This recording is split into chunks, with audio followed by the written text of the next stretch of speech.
Hey, good morning, guys. It's Sunday morning here at the Old Barn Homestead shop. Just giving you a little update. Got this desk finished up. Was able to get these planed down to around 7/8 of an inch from 5/4 rough sawn boards, and even at that, they still were not very straight. I think it's going to be pretty hard to take a board that long that's that thin and get it straight. It's just you put it through the planer and it bends it straight in the section that it's in it, but then after that it lets it well, I'll say this: going this way, it's flat this way. What I'm talking about is like that. There's just a couple of spots in it that are like that.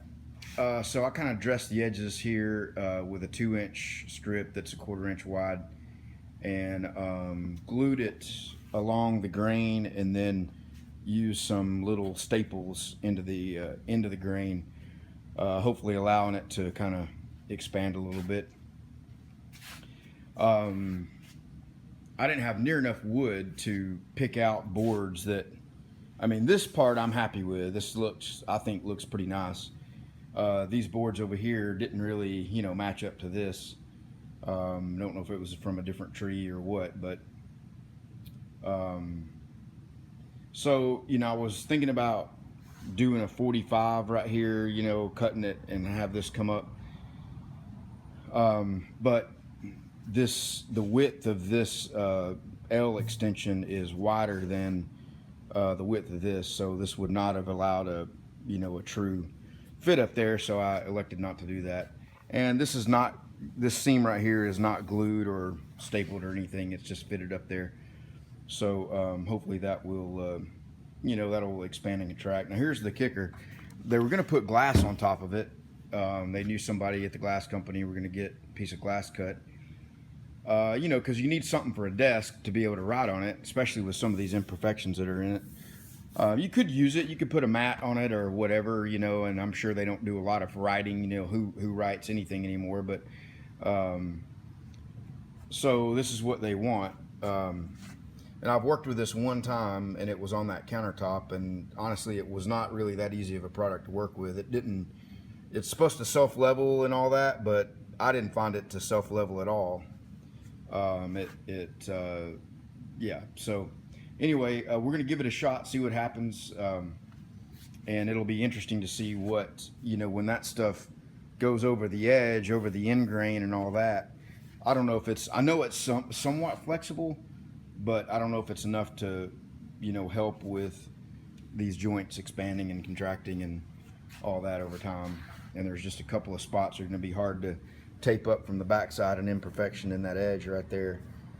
And I can't get up inside there. It's too, because I got a steel frame underneath it. I'll try to show you this under here, how I did it. Probably can't see it too much, but you can see I got a bunch of those screws countersunk and screwed into it from the top.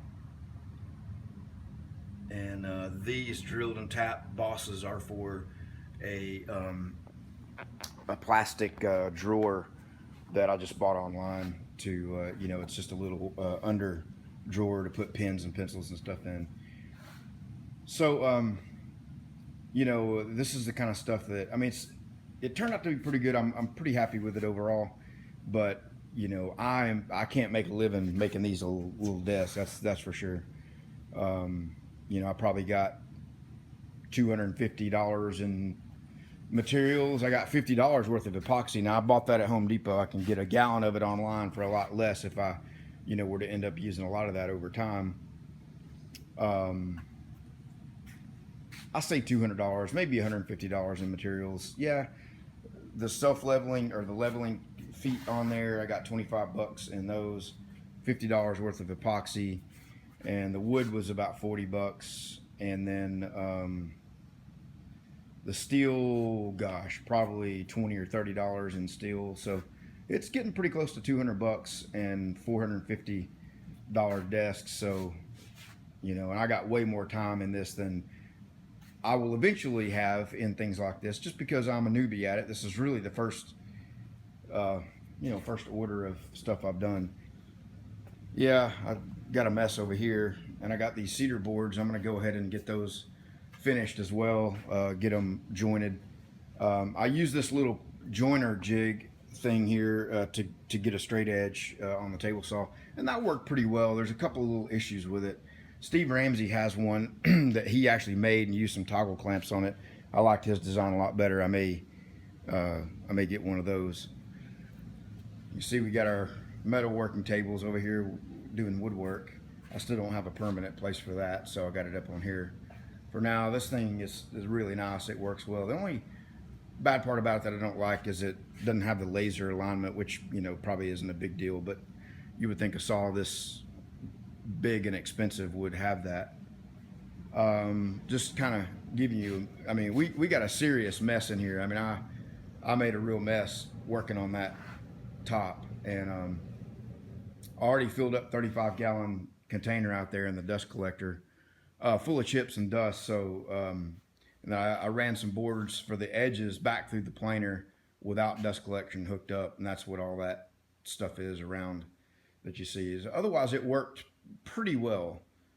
I made these calls and ran those through the table saw and got them really flat, and I'll pull the tape off and reuse them to do the glue ups. I want to either make or get some kind of glue up station, because screwing around with a whole bunch of clamps and doing the calls and getting all that lined up, trying to get 4 or 5 boards all at once. That's a pretty nerve-wracking undertaking to get all that done, because you have such a tight window on stuff. It closes up on you in a hurry, and the next thing you know, your boards are stuck and you can't move them anymore. So and I know some people will glue up a few boards, a couple of boards, and then let those dry for a little while and then come back and add more to it. Could do something like that. But if I'm going to be doing a lot of this glue up, I need a better solution. At least it seems like I do. So anyway, this dealt with this whole week. I didn't even think anything about it. The thing just started pouring water out, and you just go get a couple of buckets and start catching it. Don't have time to see what's going on or deal with it or whatever. It's working. But what I didn't realize is when I was over here messing with this, I bumped this line here in the corner down there is not supported by anything, and it had dropped way down. So it was having to feed uphill to get up and out. So I got up there and adjusted those clamps and put a zip tie on that. And I think I got it where it stopped leaking. There's nothing coming out of it now, so I can get all that cleaned up. I still don't have the unit inside the living area running yet. It's these guys, supposedly we're going to come back in May and finish it, and they got a big job or something and never came back. I got these pumps and mounted them, and they were going to come back and reroute the drain lines up and over, at the top of the beam, rather than having it hanging down, taking up some of the headroom there. So I'll walk inside and give you a little update in the living area. Got some progress in there. Some of you guys may remember on the Turbo Cobra, let me turn this down off. On the Turbo Cobra channel, these lights that I made the bezels for, and then bought these flush mount LED inserts. You can't really see much about them, but finally got it all on. It's kind of some edge lighting there, and then it'll be these plumbing pipe LED lights. Got those on. So we got all our outlets, and electrical in here is pretty much done. This is what we got so far on the countertop framework, continuing the theme as we did in the bathroom with the C-channel construction, and all the drawers are handmade. And I didn't make videos on all this stuff because, you guys have seen, you saw the other one done. This is, similar kind of thing. Check out these big 1-inch rivets in there. Those are pretty cool, huh? So all the drawers are steel, handmade, and they're on soft close drawer slides.